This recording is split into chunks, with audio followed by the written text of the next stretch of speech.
Welcome, everybody. Listen, we're going to talk about some really tough things, but I only have one job, and that's to make it as easy as possible.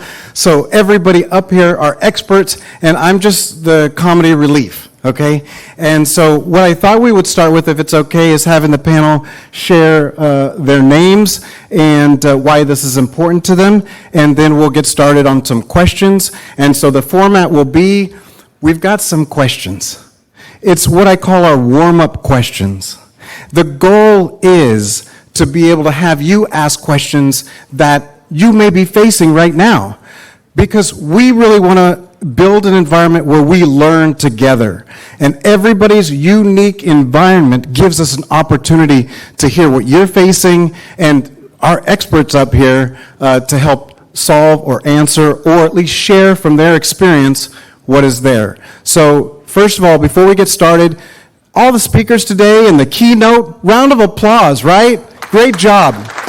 Good information.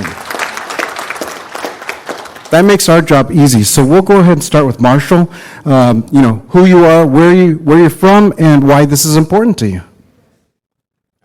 I'm Marshall Fryberger, the Director of IT for Washington State University up in Everett. Where I'm from, I guess, born and raised in Washington State. On the east side, where it's a little bit different, came over to the west side for this position. And this is important to me personally because as we educate cyber professionals from the university, the best way to teach them what the current threat environment looks like is by chatting with individuals like yourselves. I can't know everything in the world that there is to defend against, and our students certainly want to learn all of that information. So being able to come here and engage with the community and really share all of the different cyber threats that are out there and the response tactics that you guys come up with is instrumental to the success of our upcoming students. Excellent. All right. All right, hello, I'm Zabrina McIntyre. I am a Director of Cybersecurity and Tech Risk with KPMG. And my focus is on regulatory compliance. I am a PCI QSA, but I really care about the security community, and I am happy to be here because I think it is important to be an active participant in the security community. And I do volunteer with Women in Cybersecurity and our local ISSA group to be able to give back. So thank you. Excellent.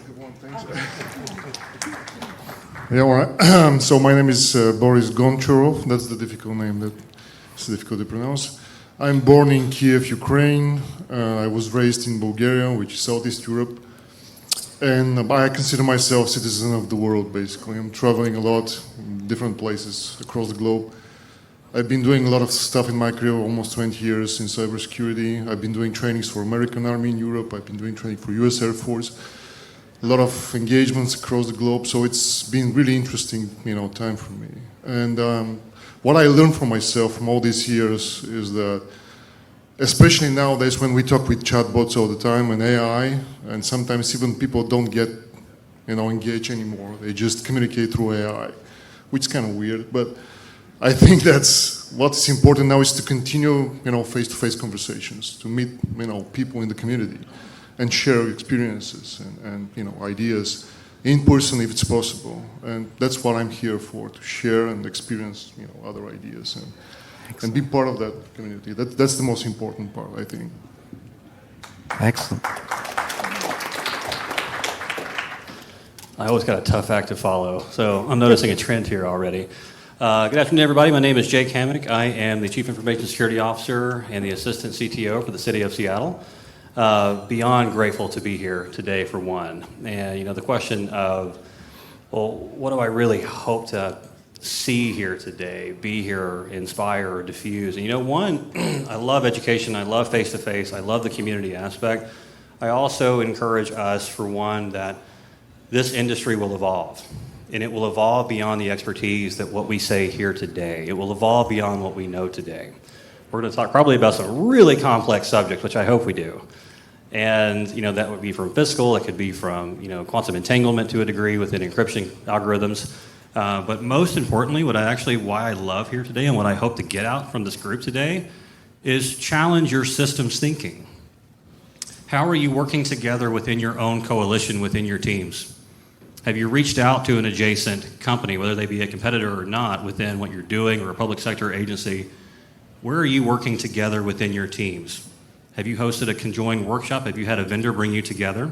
Have you looked at, again, cost savings opportunities within these highly complex, evolving landscapes? And so I'm just excited with what FutureCon has brought together so that we can actually challenge our own way of thinking. Because we're used to intellectual property, we're used to product development, we're used to, I would say, more of internalizing, and you feel like you're on your own island sometimes in this space. You really do. I do, right? And so I love here today inspiring with pen testing your own adaptive rationalization to actualize, well, what does 5 years, 10 years, 20 years look like? And these conversations happen today. And so I hope there's questions around that, because I actually want to even challenge myself. So anyways, I'm just grateful to be here. Thank you for your time, and looking forward to the discussion.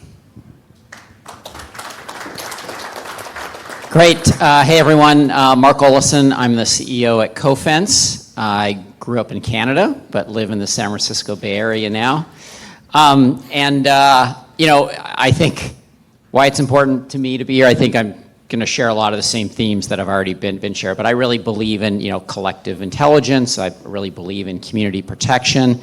And it's about sharing ideas. And for me, it's about learning as much as I possibly can from all of you and hearing, what you're going through. And again, kind of the what's working, what needs attention.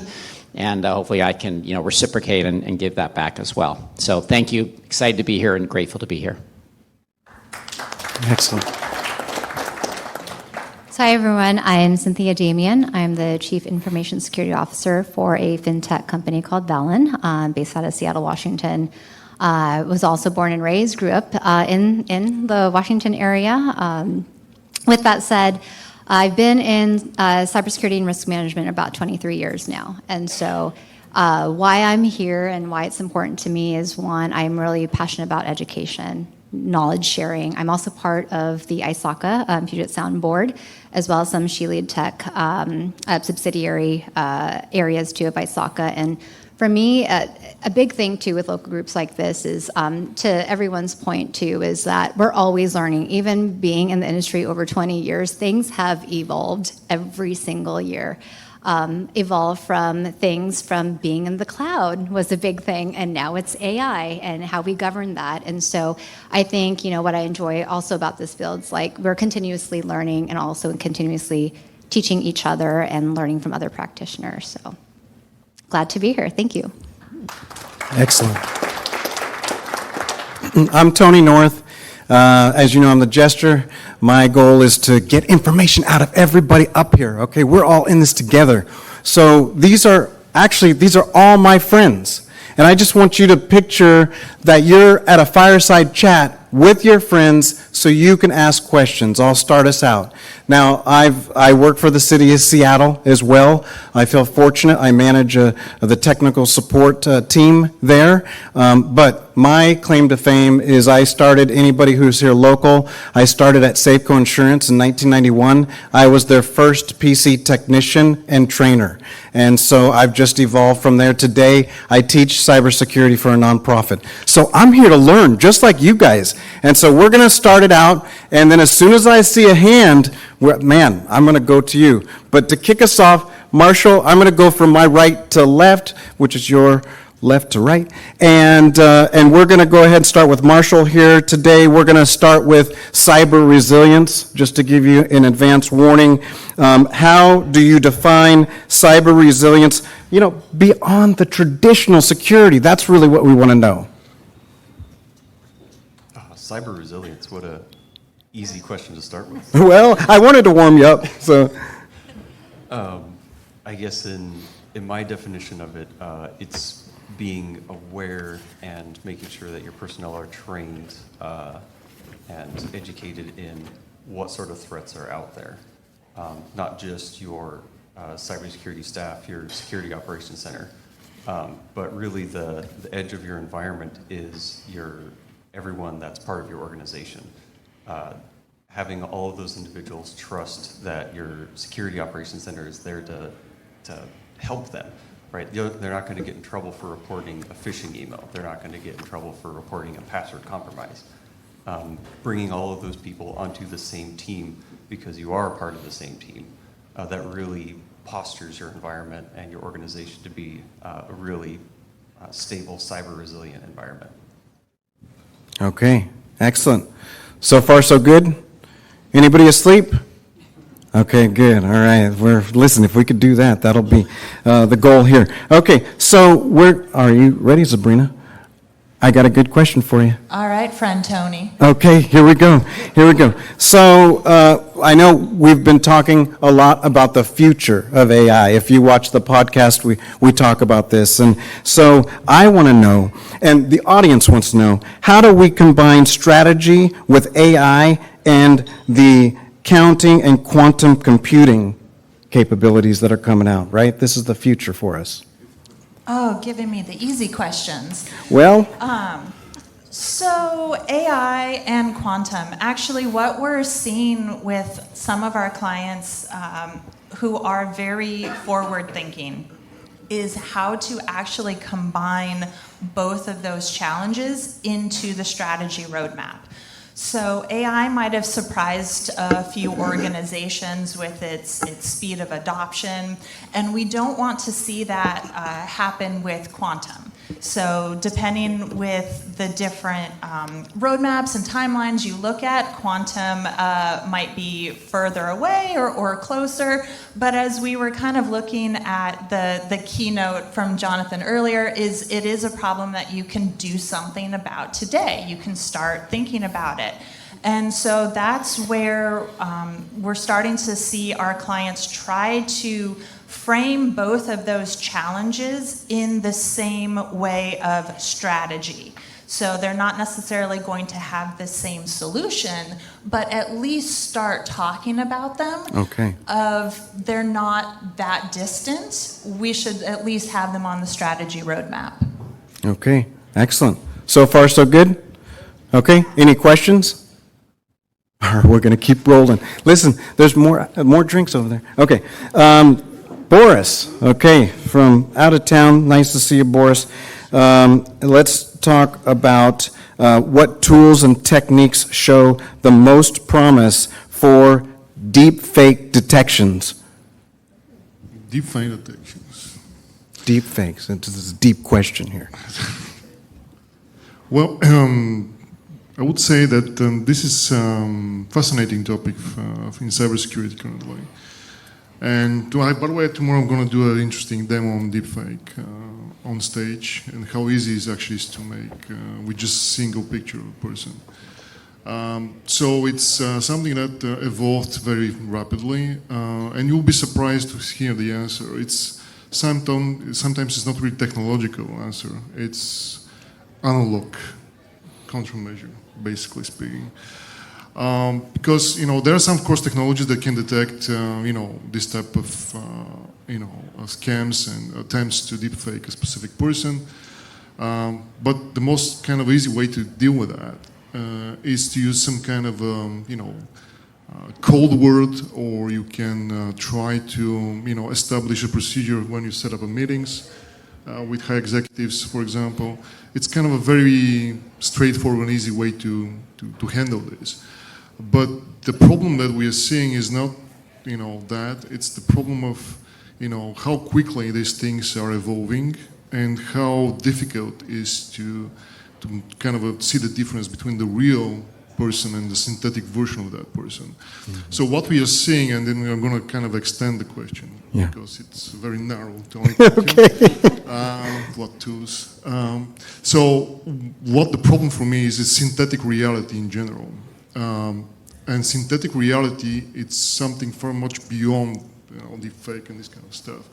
So it actually relates to how people are, engaging with AI on that level, how our kids are, communicating with these things, and what effects these things has on our, daily lives and also on our psyche, if you like. And there's a lot of concerning signs of this type of problem because it's a very difficult thing to solve, generally speaking. So synthetic reality is all over the place now. We see some glimpse of it currently. Somebody is publishing some funny video of some politicians or whatever. And, this simulated reality, synthetic reality, is becoming more and more prevalent. We're going to see more and more of this, of these things growing up. So that's the question that we are not prepared to solve. That's the problem we're not prepared to handle properly, because this is just the beginning of this problem. And again, our kids are going to see the consequences of this synthetic reality, because the funny thing is that with these models and things that we are communicating with, we perceive them as humans most of the time. We perceive them as real things that has a consciousness. And everybody in this room can have a similar experience. When you start to communicate with AI, at one point you start to lose start to lose track of who you are talking with. You perceive this as a person. It has a personality. You get angry. You start to curse the model. So, why you're not doing this? You're a stupid thing. And you start to grow feelings. Some people are just became intimate with this model sometimes, and that's really amazing, because we humans are like that. We try to humanize everything that we are communicating with, even our animals and everything. This is not something new, but this goes beyond that, because when you have that reality in front of you, you cannot distinguish what's not real and what's real. And there are no cybersecurity controls or tools which can help you out with that. It's because this happens here, and there is no mental firewall or mental control system in place which can help you to solve that. You can maybe try to detect deep fakes. That's kind of easy technologically speaking. It's simple actually. But trying to to prevent yourself from sharing thoughts and ideas with these models, and sometimes data, that's simply very difficult to solve. And we're going to see more and more of this problem, evolving. Okay. More to come on that. All right. So far, so good. Okay. Question, Boris, about deepfakes. Just like in X and LinkedIn, you have a check mark that says, hey, this is a real thing. Hold on. You have to repeat it now. Sorry about that. We're going to use some technology here, everybody. Stand by. Still need humans, though. That's the good We thing. do, yeah. In theory, in the loop. You're not simulation. Don't worry about it. Check. Not yet, though. Yeah, question is for Boris about deepfakes.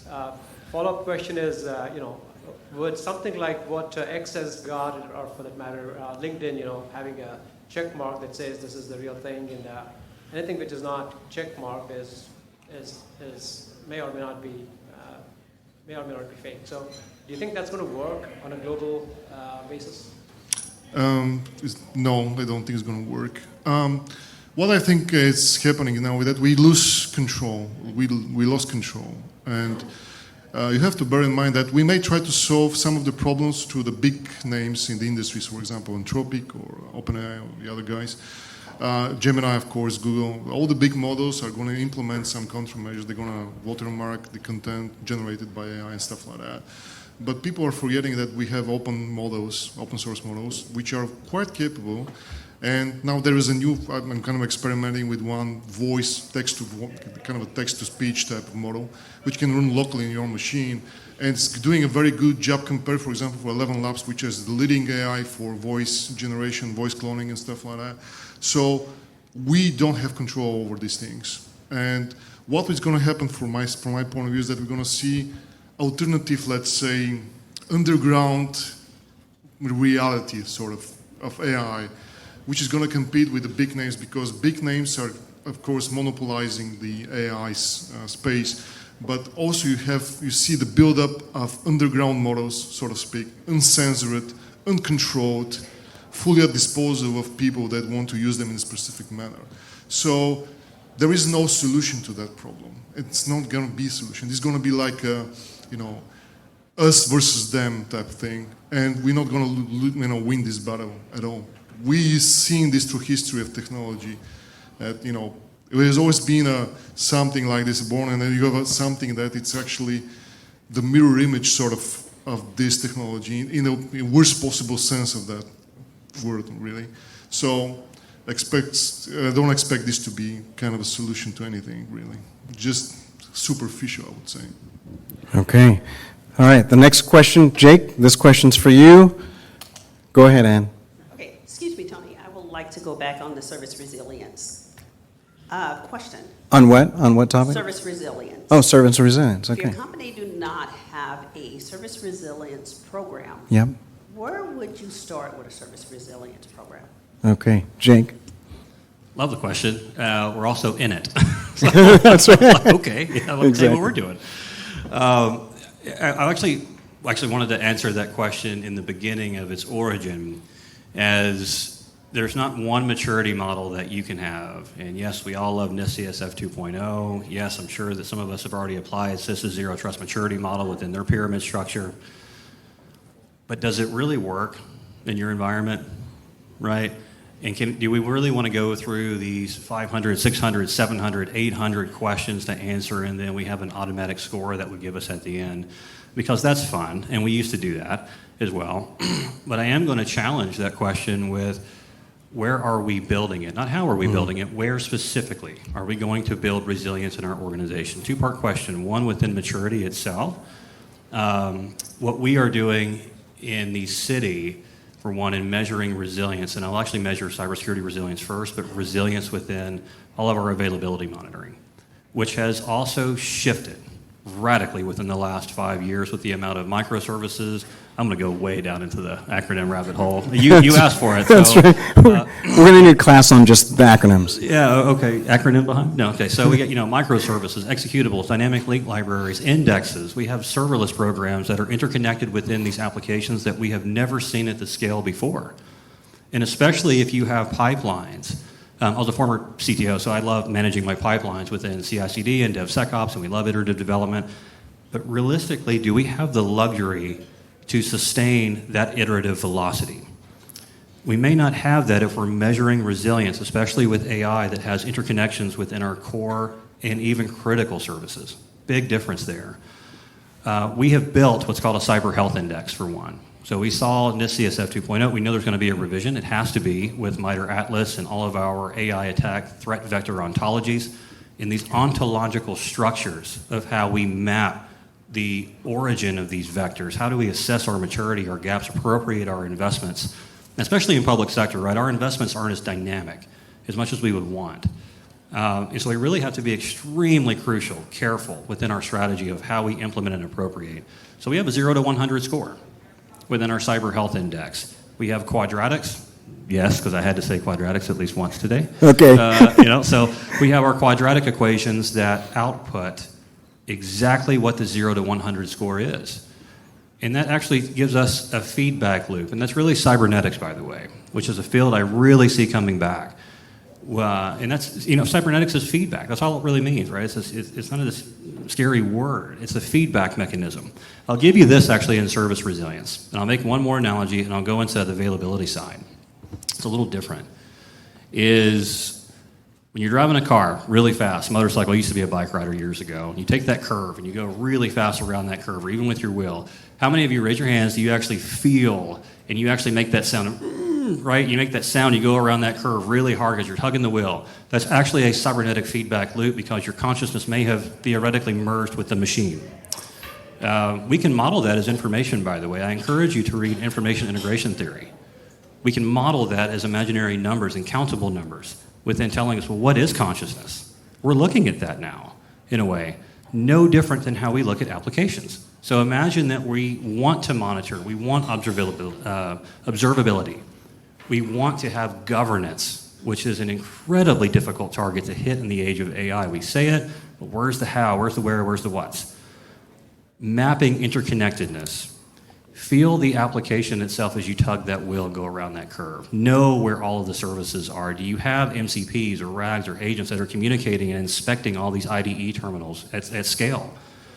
And I can tell you no one in this room has that. We don't have that. Will we ever get there? Well, that's for us to decide. I don't believe a machine can actually tell you that within an outsourced model thinking. And so one thing I actually challenge in this question, where are we as leaders engineering resilience within our own programs? It doesn't have to be a resilience program like a NOC or a Service Reliability Operations Center. It could be anything. Incident response plans, Budgetary cycles. Where's your resilience modeling in so that every dollar is protected within a 5-year downstream? What's the impact and consequence? What's that feedback where you feel that investment? Similar to that cybernetic feedback loop. So rather than take this deeply complex engineering approach, I actually do feel kind of on the upside here. Generally, I'm the CISO of doomsday, but now I feel like I'm kind of offering a bit of a bridge here, is there's hope for us within service resilience. Where would you like to build your own programs? And you can. Let's look at open source software for a second, by the way. Open source is making a comeback. Why? Because agents can now maintain these build packages, these software development kits at scale faster than we can. This is fantastic news. We have OSS without violating flow down EULA. This morning I was looking at one, by the way, within incident response. How can we track all of our time, stops, notes within an OSS library integrated within automations within our SIM platforms, within our vuln management platforms? I know we're going to talk vuln management later. I don't even want to get into that now. But the other one is, I guess the last point is, you have open source, build your own model, challenge your own thinking. NIST CSF doesn't scale to your environment one-to-one. It never will. It was never designed to do that. Neither was, MITRE ATT&CK, MITRE ATLAS, OWASP. These are fantastic frameworks to hold on to. Where would you like to start at building your own? What matters to your board, your city council, your mayor's office, your leadership? What matters to that need of the business requirements, yet also the availability so that when there is an outage, you know precisely where it is within site reliability engineering? We heard that term from, 10 years ago, and it's making a comeback, which I love. Where is the SRE component within either a DevSecOps or your reliability operations programs? And you can build that now. Like, we actually have the tools to build it within monitoring. And I think AI is really going to help us scale to that velocity without sacrificing these surge investments to see it through. There you go. That's great. That's great. Listen, Marc, you got the next question. Did you guys hear what I heard? A lot of what we're talking about is exactly what we've been talking about since 1991. The leadership. Right? Where do they want to take it? Where are they willing to go? Where are they willing to risk to move something forward? Leadership. Back in the corner there, ma'am, you got a question? Yep. Marc, this is for you. Actually, it's more of a statement, and it's for Boris. Okay. One of the things that I've realized with AI, usually as we talk, we're talking our age. We're the ones that are dealing with it. And then we're talking about our kids that are just being engulfed within it. But one of the areas that I think we miss are our aging adults. I see that with my own parents. I see that with my elderly family that sends me things thinking this is real and trying to explain to them that it's not, and they don't get it. Yeah, So that's great. it's just an observation on my side that I know it's something that probably hits every one of us in this room. It does. And it used to be TVs, right? My grandfather would watch the TV at 12 o'clock at night, and it would be an infomercial, a series of infomercials, and I'd come back over there the next day, and he bought all 6 items. And so, Marc, how do we deal with the aging of technology? What do we do to defend and be resilient in that regard to help others in that area? Besides having all of our grandparents come here today, what do we do for that? Yeah, I think there are some parallels that we can draw on. And, if we come back to resilience, which has been talked a lot about, obviously, like we're all fighting AI with AI, right? Which we absolutely have to do. Otherwise, we would drown in alerts or, So we have to do that. But there's still this gap, right? And the gap gets filled with knowledge, education, training, sharing. The same way I think we're trying to build resilient employees and have them be strong at identifying suspicious emails. We have to find a way, I think, to leverage that with, how do we help build a resiliency in our older generation, right? And yeah, like my mom's 87 and, has the same problems, but I find I'm doing a lot of education for her on how to spot things. But like, how do we do that in a leveraged, scalable way? And again, maybe there are some parallels to us. How are we educating and training our employees? How do we do that for an older generation? So that's my thoughts on that. Absolutely, absolutely. Question? Any questions? Okay. We need a microphone over here. How's it going? This question is essentially for anyone who can hit the buzzer first up there. So I think Cynthia's next. Sorry. So we've basically been living in the era of, in the golden era of computing right now, with subsidized inference costs with AI models from these companies with venture capital, right? And so as these providers move more towards usage-based billing, do you see some of these AI native security companies failing? And more specifically to your companies, how do you see yourselves making that work with this shift that's inevitably going to come for your security tooling?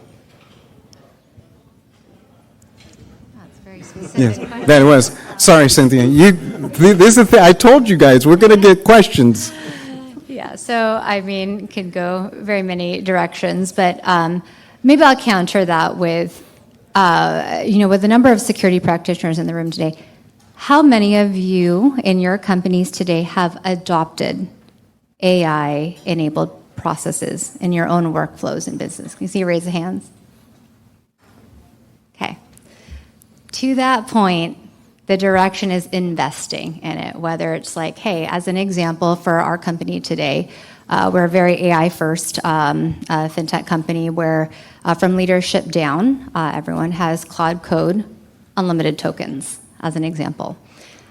I see that investment being very critical, especially as we are practitioners in security as well. So it's very interesting because we, as security folks, we have two sides of the coin. We have the risk we have to articulate of using AI, but we have the risk of not adopting AI in our own defense practices. Attackers, bad actors are using it.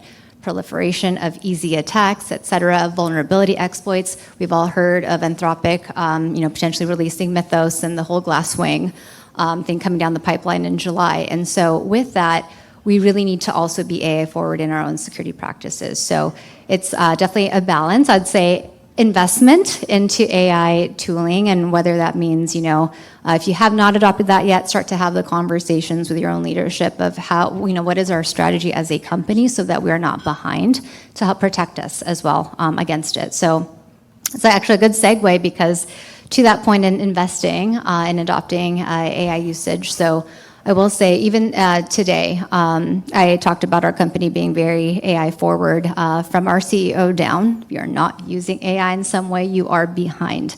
I'll say there's very much truth to that. We found different ways, even in our security team, and as we're a smaller, startup fintech company, we really had to scale. We don't have the luxury of having a 200-person security team, as an example, as many places I've been before. So with that said, AI skilling is very important too in many of our jobs today. It doesn't matter what, you could be security, tech, engineering, HR, finance person. We see them being enabled in their processes today with being able to at least skill with understanding how to use AI in their own processes. So some examples even on the security team, we really embedded AI injected processes into our CI/CD pipeline. As an example, we have a very heavy development shop. So while we have our traditional SAST and DAST tools that are there, gating certain things, we want folks to start, we heard the old term of shift left. AI enables us to shift left even more. With that said, our team has also built various agents, Claude skills that are deployed across endpoints and also onto our own GitHub repos, across all repos. So when engineering, whether they're doing local development or they're committing code to production, they have checks and gates at each phase that are automated or even self-serve. So I think the biggest thing is really enable your engineering and other teams that, again, they are not security first folks. This goes back to the shift left, embed that into their process. AI will help you to do that. And, we're still learning today. It's not perfect, but I think the biggest thing is learning how to really put that into their day-to-day process so they don't have to think about security checks, security reviews, code reviews, et cetera. Another thing too, just I'll say on the risk management space, I have a person on my team that's managing vendor reviews. That is very cumbersome, and again, being a very lean team, going through due diligence of vendor documentation, et cetera. They took what usually took 1 to 2 hours of time to a 15-minute review with a human check at the end to make sure that documentation, whether they're SOC 2s, pen tests you have to look at, are doing those like first pass checks for them. So it is, again, like I said, I can't say more how much as security practitioners we should be adopting these things. Even when it comes to, vulnerability exploits. I mentioned earlier, bad actors are using AI, LLMs to be able to find, do recon, be able to exploit, at scale. We also have to defend at scale. So it's not just your common vulnerability tooling, that you're using today. We are augmenting, all the enterprise vulnerability scanning tools that we have with building that into continuous scanning, whether it's at an endpoint perspective or code perspective. So there's a lot of things, that you can potentially do across the domains of security, compliance, GRC, et cetera. So I'd say definitely ask the questions of how you're using it today. Be innovative. Think of what are very cumbersome, repeatable, or very, process things that take your teams very long to do. How can AI enable those things? And then just start to create and iterate on those things. So that'll be my speech on AI adoption, but yeah. Excellent. I just want to add to your question, because we just released autonomous pen testing platform. So I'm very kind of into the consumption problem of AI. And what I'm thinking about this is very actually funny, because we all fall for this, isn't it? These playbooks exist for a long time. You hook up users, cheap, right? You build up a user consumer base in technology. You make them dependent on your technology, and then what you do? You increase prices. It's the oldest, trick in the book, if you ask me. We all fall for that. Now we are all dependent on this because, as you explained, it's actually embedded in all the workflows and everything. But from my point of view, because I'm trying to kind of create a model that is sustainable in time, because what I can say to my customers, well, next month I'm going to increase the price. I don't know how much. It depends on, the guys from Anthropic, for example. And the answer to this is going to be a sovereign AI model, which you have full control of. It's not going to be the same level as Anthropic and whatever. It doesn't need to be. Because sometimes people are just consuming technology for the dumbest things possible, I would say. And we see some examples. Why Sora was discontinued? Because people were just creating videos for YouTube, stupid videos of cats and dogs and stuff like that. Is this what this technology is built for? No. So we try to kind of precisely define the use cases, make sure that whatever you use has a meaning and the reason to exist. And secondly, the future, I think, is autonomous systems that you have full control, because otherwise you'll be always dependent on the big guys. That's what it is. That's right.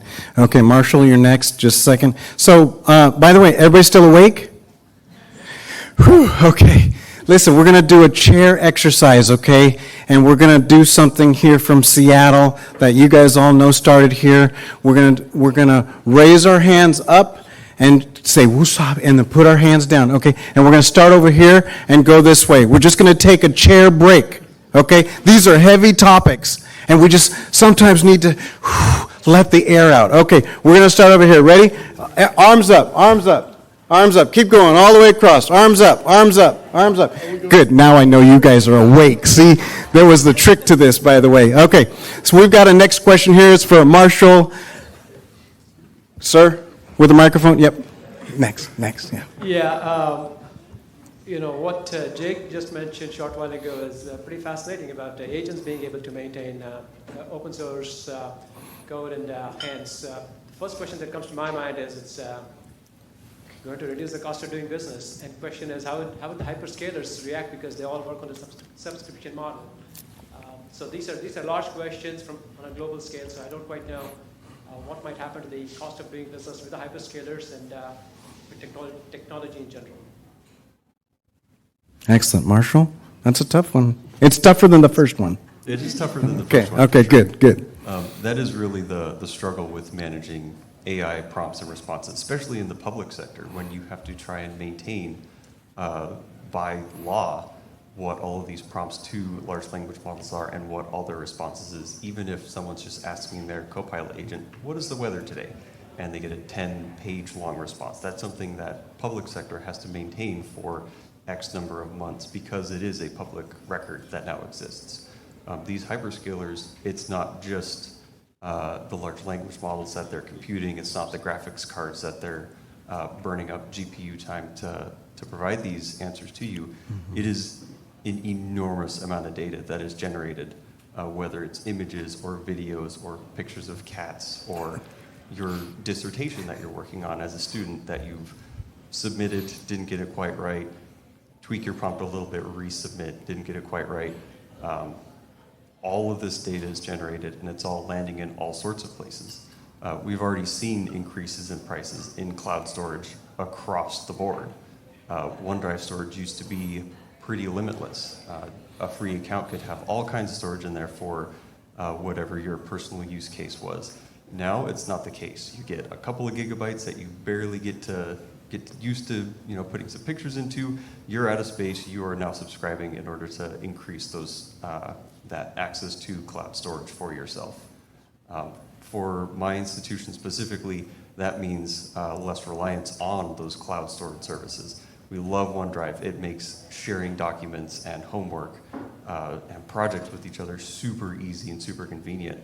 Now it's time to start pulling those into in-house resources that we can maintain and scale appropriately because the cost of cloud storage on these environments has gotten so much higher than it has been over the last couple of years. All right. Listen, I got a question. First of all, why is everybody upset about cats and dogs? I mean, listen, I'm not taking pictures of my cats anymore. Okay, I won't do it. All right, I think there was... That's right, okay. Ma'am, did you want to say something back there? Over here. Okay. Right here in the front. Okay. Thank you. Cynthia and Jake actually spoke to this a bit, and I'm going to get on my soapbox here, but you've got to break down the silos even within your organization. My team works with outside customers, and my security engineers are trying to talk to your security people. It takes the business and engineers 3 weeks to 3 months to contact someone in security, just so that we can ask questions about to what standard these solutions need to be built to. We really have to get that broken down. Mm-hmm. So if we're talking about future, obviously this doesn't solve everything, but we have to get engineers building secure code. So look at those models, see which ones are tuned for writing secure code. If you're building them internally, make sure you're tuning it for writing secure code. Let's fix these problems before they get to all of the ops stuff, right?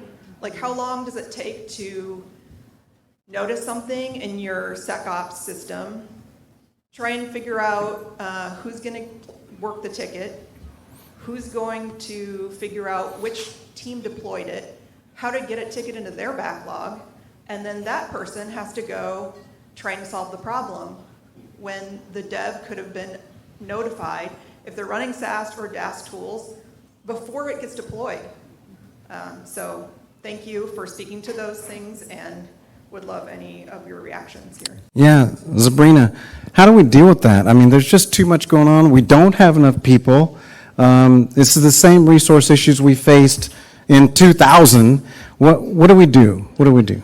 Yeah, so this is really your human infrastructure, and it is a constant ongoing problem, and especially with the speed at which things are still changing. So that's where you still have to focus on your human in the loop, your governance, your oversight. And so whatever technology challenges come up, still having those systems in place, and hopefully that you're able to scale in such a way that it doesn't take 3 weeks to get an answer. If your AI agent is doing something in a matter of minutes, you can't wait, even 3 hours sometimes. And so that's also a part of this conversation as we're talking about AI adoption and everything that it can do, but still making sure that those of us in this room and your security teams are not forgotten, that that human infrastructure is also scaled or just adjusted in a way to be able to respond in time. Excellent, excellent. Does that help? I guess the one thing I would add to exactly to Zabrina's point, your point as well, is that it goes back to enabling the folks outside of security. To that point, a lot of the AI skills that we've built have been really hitting on the theme of self-service security, meaning, there's certain tiers of things that must get a security review before, production deployment, as an example.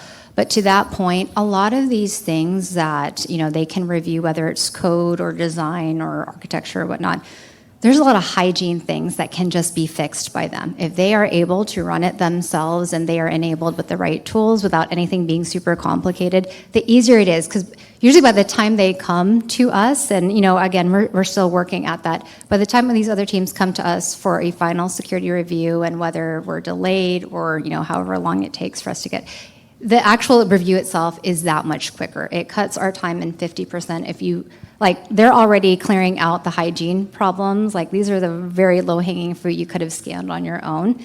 And then we're really looking at the design problems itself. So I'll say to that point is the theme there is really finding ways to enable non-security teams to be self-service before they actually come to you. All right. We've got about 20 minutes left, so I just want to make sure, panelists, we're going to be down to 3 minutes on our answers, just to squeeze as much as we can out. We're going to go there next, here, and then there. Okay? Go ahead. Well, thank you. I first of all want to say thank you for the panel. I think this is such a complex topic. To do it in 1 hour is not doing justice. So really appreciate it. I wanted to kind of plant a seed. We are one of the sponsors in Salt Lake. And in August last year, I was asked a question as a professor, what are the corporate or the industries doing in terms of shared responsibility? I understand that AI is important. Actually, AI has been around for decades, but it's come to the forefront right now. So my question is the other side. As a professor and as a program director for a master's online program, 90% of my students, so-called students, are CISOs and VPs who come back to learn about theory. So my question to you as a panel is, what are you visioning as a shared responsibility to bridge that gap for us as faculty to get the students prepared for this? I know this is all happening, but if the students, I'm labeling them as students loosely, they're VPs and CISOs, probably more older than me, and much more experienced. But how are we bridging this gap with corporate and academia to get them ready so they can face and vision these risks, which they can't even fathom right now? But the human element is there. So I know there are companies, they're non-profit like VCIS, Women in Cybersecurity. I'm the president of that in Utah. So my question is, I love the idea of, first of all, we have the older generation or the elderly. Then we have the Gen Z, who I can't even relate to because I have to figure out what they're talking about in terms of everything being LOLs and small text. But they're the future. So how are you, as organizations, doing your part of shared responsibility rather than just me giving me a link and saying you can connect here? So I just wanted to kind of get an idea in Seattle and plant that seed. I've already done that in Salt Lake, but I wondered, it's important for us to understand that, right? To bridge that gap. Okay, Boris. Why me? Okay, I'll share my experience with this. I mean,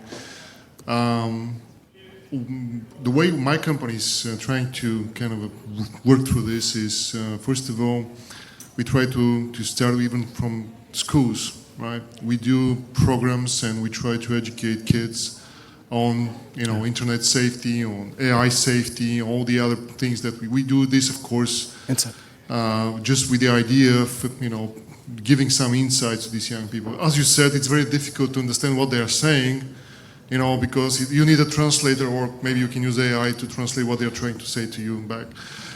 Gen Z, I'm talking about. I have one in my home, so I know what I'm talking about. So it's very difficult, but that's really necessary. So we need to have some kind of a cooperation with nonprofits that are, trying to push for that in schools, because education system is not really prepared to handle this properly. They don't have the tools, they don't have the training, they don't have the understanding, and they don't have the funding for that, especially public schools and public institutions. So the only way to do that is to try to find your way through these non-profits and jointly to go and be very persistent about it and dedicate some time in this. The second arm is going to be universities, and we collaborate with this with some research institutes, especially in the AI field. So that's the other way we try. We do kind of a joint initiatives. So we take some research work, and we form action groups that we are working on a specific problem. For example, they need business experience, which they don't have in academics, and we need research because we don't have access to a lot of things that these people are doing in the background as businesses. Because we are all focused on profits, we are all focused on making the P&L every month. So we don't have time and we don't have resources to spare for research on that field. So that's I think the winning combination is to kind of form of joint groups between academia and business leaders and try to kind of be, how can I say, be useful to each other, because everyone can benefit from this collaboration, and I've seen this in practice, and it brings a lot of value for academia and also for the businesses. But it requires some planning, it requires some resources and some time to be dedicated on that. But I think this is the only way we can handle that. Excellent. Okay, I see you guys get the rhythm of this, how it's working, because I only gave 2 questions to start, and every question has come out there. So because we're down to the last 15 minutes, I'm going to ask the speakers for 2-minute answers, and the questions 2 minutes as well. Sorry, guys, listen, this is a racetrack. We got a lot of people to serve here, okay? And so, Mags, please share with us. Thank you so much. Thank you all for sharing your perspectives, and everyone out here in the audience for their questions, because it helps us all. So I'm going to bring it from a client's assurance perspective. Being challenged as a third-party provider with repetitive questions pertaining to AI and the solutions or capabilities within the applications where you're providing the services. We're all using Microsoft, and there's AI, and then of course AI has been used for a long time now, like most of you said here. But sometimes I think we need to, like someone else mentioned, break up the silos, right? To respond honestly, right? Because we're building that trust, and we cannot break that trust. And I understand that you have to focus on what's in scope. However, if you're in business with someone, you're probably dealing with emails, with SharePoints, with something that's Microsoft or something related that offers AI capabilities. But then you have to shut down, like when you're being assessed, you have to shut it down and say, okay, this is what's in scope. But I don't feel that we're being honest with the clients. And we're going to start losing trust because we're not focused on the whole picture, right? We're just focusing on that one API or whatever the case may be. What is your approach? And anyone can take that question, please. Jake, is anyone? Yay. What you're referring, it's 2 minutes, right? So what you're referring to is also changing social structures within evaluation, if I understand well the paradigm of your inquiry. Your inquiry spans more so, but I took an example analogous to an audit, snapshot audit. client advocacy within is your audit attestation applicable to this regulatory framework? I mean, that was just where my brain went, right? And I could be way off here, but it's more than that. We're talking social structures, but I'm actually going to try to go to a little bit of sci-fi for a second and take it back within 30 seconds. Okay, we're counting. One of my favorite movies of all time, right? I was an 80s kid. Tron was my favorite movie of all time. Love Tron. If you don't love it, don't tell me. And there are sentient algorithms that are able to, for one, have immutability. We lost sight of that for a while after the whole blockchain Web3 craze. But immutability is very much back on the table now in decentralized infrastructure. More so than that, though, we're talking sentience itself and dynamic response factors. And there's not a tool for that. Yeah, there's multiple tools that can have static snapshots and archive, an audit assessment in an application and find all these things and satisfy the controls. And we export that to a library, give it to a QSA. They sign it and say, fantastic, great, we move on to the next audit. I was in an organization where I had 70 audits a year. And we had no choice but to build something like that. Our architecture was a little funky, I'll just put it that way. But if I understand well where you're going in the last 15 seconds I have, is advocate for this feedback program, and rather than challenge yourself as to how you do it, look at where dynamism is in your workflow, and do you have dynamism? We have many workflows and pipelines that don't. And rather than engineering and take this huge, complex technological paradigm, inquire with where is the value of dynamic reporting, dynamic analytics, dynamic anything possible to include how we are communicating that to our customers, to our market, and us in public trust, which is most sacred to us, right, in public sector. You can't put a number on that, as much as we try. That is our holy grail. That is our nexus. That is the North Star, public trust. And it's so fragile at the moment with outsourcing to these systems. Where's dynamism in reporting? So public trust is always behind the barrier that we can maintain, protect, report, observe, and inspect continuously, whether that's with AI or not, right? So I would even encourage us, right, as I'm answering this question, looking at myself, public trust is everywhere in what you do. It's not just one thing, right? This is social structures that are changing. And I would even encourage and challenge everyone in the room, ask yourself in your life and your workflows, within your business, your IP, your product lines, where's public trust to you? Where is it? Have you wrote it down? Have you found it? As I would encourage you, you don't have to make a CMDB out of this, but I would encourage you to at least write this down, right? Know where it is, to identify it, give it love, give it feeling, give it moments, and then find dynamism within public trust. Absolutely. And whether it's public or your community, whatever it is, trust is key. Okay, Marc, are you ready? Sure. Okay, are you ready? Yeah, but is it okay if I ask a question directed to a particular person on the panel? I'm sorry, Marc. Okay. Is that okay? Go ahead. I'm sorry. This question was more for Marshall as far as like the university environment. I was curious to know what it looks like as far as AI being utilized in like student work and potentially even faculty, like what kind of conversations or concerns, or is there even something you're utilizing to kind of help capture that? Do I get a half hour for this one? No. In 2 minutes, AI has pretty much turned a lot of our academics on its head.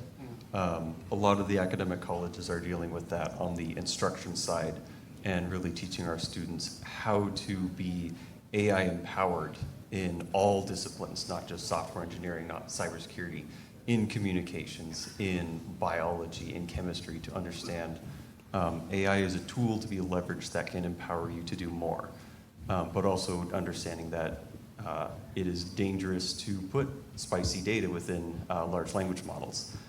As far as WCU specifically, in order to educate these students, my campus designed an AI course this last fall. And one of the big struggles with that was access to a lot of these large language models because they are expensive. So the institution invested in some sovereign AI infrastructure to bring these tools to the students, to remove that cost barrier and to remove those API call barriers, and to bring them all of that access into our own building so that we're not passing any data accidentally out into the wild to get harvested by whatever different large language models live out there. And that's been our approach from Washington State University's, both on the academic and operational side of AI in our classrooms. Excellent. Does that help? Okay. And by the way, is this the best panel you guys have seen? Give me a round of applause if you guys have learned something. You didn't see me, but I was taking notes up here myself. So one day I'll aspire to sit at this table. Ma'am, you had a question over here, and Marc, you're up. Sure. First of all, I would like to say thank you to the discussion today. It's pretty cool. And I think a lot of people have pointed out, yes, we have seen a lot of increases in productivity, velocity, but there are a lot of problems for the people, whether they're kids or the seniors or we are not ready for it. I'm just curious, what are the top 3 things that keep you awake at night, that has really got you worried as leaders of? Only 3? Okay. Could be 10. Sorry. He's only got 2 minutes, so you're probably right. Top 3. I have 4 daughters, so it has to be the top. It has to be the top 4 things that keep me awake at night. I learn a lot from them. So I just try to think about how it's this bilateral exchange of information. I thought I'd come back to something that I've heard a lot of, which trust and that. I think we're classically in this trust but verify state, right? Where if you think about from a very classic cybersecurity use case, right? Any organization is dependent on their suppliers, right? And a lot of attacks and breaches are coming from their suppliers, right? So you have to trust your supplier, but also do as much as you can to verify that their protection is as resilient as your own, right? So I think obviously that applies to AI as well. And absolutely there is a trust AI, adopt AI, enable AI. I mean, we're finding at our own company, similar to what Cynthia was saying, in that, we encourage adoption of AI, but it takes enablement and development. And then the enablement has to be using it in a responsible way.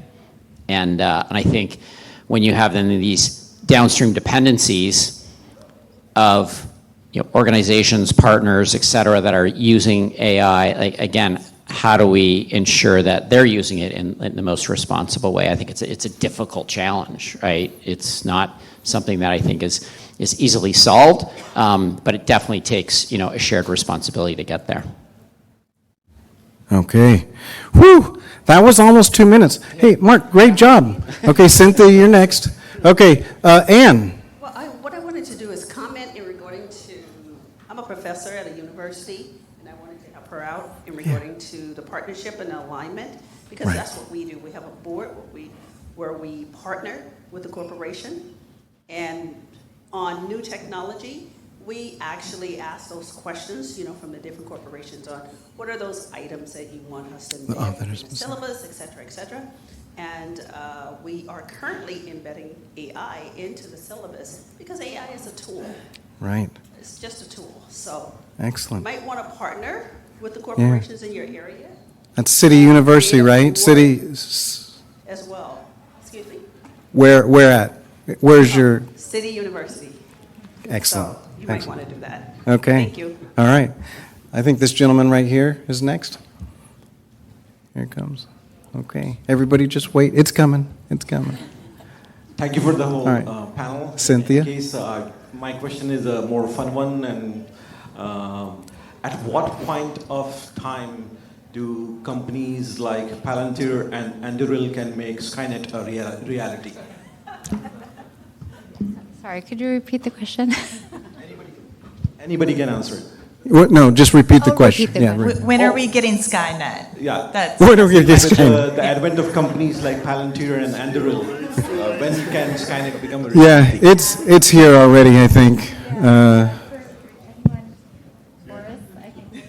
mean, I will tell you why. I'm coming from a part of the world which are always pessimistic about things that we do, and I have a very dark vision of the future.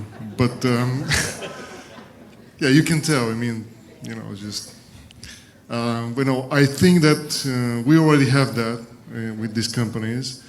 If you have the look at the Anthropic use and OpenAI use for military, you realize that, first of all, they are, implementing completely different type of AI for the military use specifically.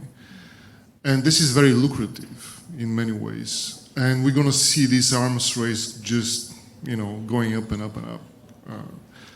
And so other, adversaries are trying to do the same thing at the same time. So, you know what, I mean, people are just thinking about these things and they believe that, this is something new. It's not, all the technologies that we use already know far much about ourselves than we know about ourselves. Mm-hmm. They have a data collected for so many years for the social media and everything. So, it's too late. That's right. Don't worry about it. I mean, it's already here, so don't worry about it. Do I believe that we're going to see Skynet, and Terminator 2 type of scenario? No. These things are not conscious. They don't have a conscious. They don't have a, soul, so to speak. I don't know, this is not a technological term to use, but it's not going to happen. These models has limitations. They are not unlimited. They have some boundaries that you cannot breach because of the mathematics. But, we already lost control. And I'm very pessimistic about what the future, lies ahead of us. We cannot control, these models. And I'm going to finish with my 2 minutes. I'm going to tell you what I mean. I saw an interview with Bernie Sanders with Anthropic AI. You ever seen this? Initially, he was pretty much aware that he's talking with some technology. In the mid-conversation, he started to perceive this as a human. This is what I said. That's very dangerous. And the whole danger of these things is that you cannot control yourself. Sharing information. This is not just a tool. This is your mind reflected back to you. It's a very interesting, it's a very interesting paradox. And we see this with, because this technology we didn't have in history a technology that can reason or at least simulate reasoning with you. So my point is, don't worry, it's too late. We lost control. It's going to get worse, so don't worry about it. All right. We're down to our last question. Cynthia's ready. Anybody got a question for Cynthia? Okay, good, because I got one. Fine. You guys, it's my turn. I'm going to ask a question. So, Cynthia, we earlier talked about leadership, and I think that's important.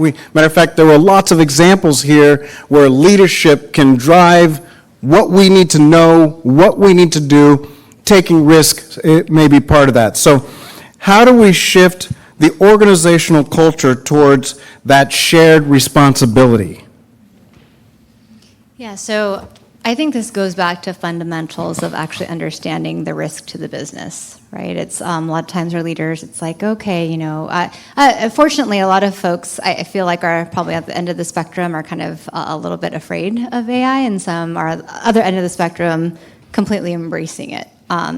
With that said, I think it goes back to, do we actually understand the risk and how are we articulating it to the people that are making the decisions across the business, right? So as an example, I say it goes back to fundamentals. You can use fancy quantification models, et cetera, to relay risk, but at the end of the day, it's how are we, to that point of AI, how are we actually using AI in or how we, but collectively we, in your organizations, how are you using it? Do you have real world use cases to be able to articulate, hey, we have, we're using these types of LLMs, like whether it's directly into our product, or we have this proliferation of tools that we're using that's embedded into business processes. If we are able to articulate how are we actually using it today to, these are the actual risks that we face, and tying it to, unfortunately we see many, many events, and as a security practitioner, we never let a bad event go to waste. And we are relaying that to, hey, you know what, we have either that exact thing, a use case that we're using in-house today, or, let's get in front of it before we start heading a different direction with certain tools. That goes a long way. As an example, we have, some of the vibe-coded apps that I've, seen, not just in our organization, but others. But again, with AI, everyone's adopting like, hey, we're going to use a Vercel or Supabase and just like test out things and host our vibe-coded app into them. Well, one of those vendors had a pretty major security breach. And it goes back to, hey, we are actually using either that same thing or, very tangential things to that tool. Did we know about this in the first place type of a thing? So I think it goes back to the storytelling. Do we know the risk? How are we making that real and articulating that to leadership to make decisions around it? At the end of the day, as a decision maker, they really just want to know, how bad is the problem?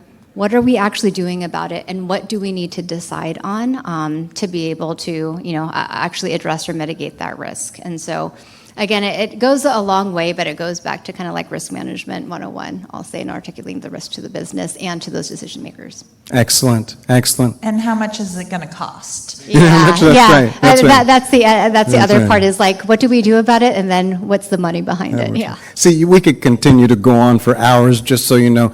Let me just say one thing about volunteers.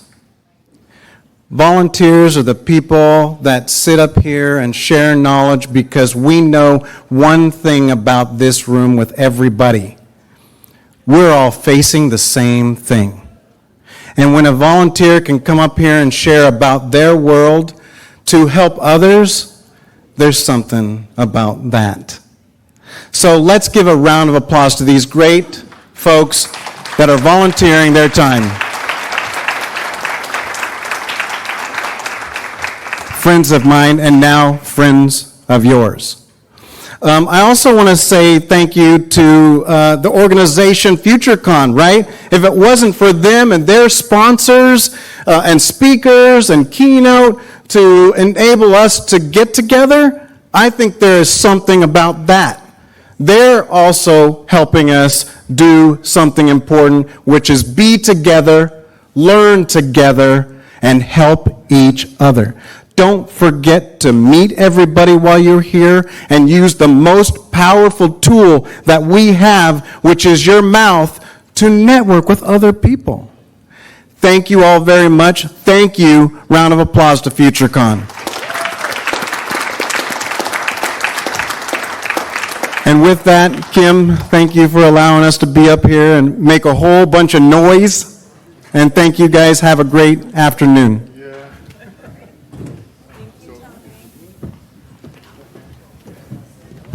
Well, thank you again.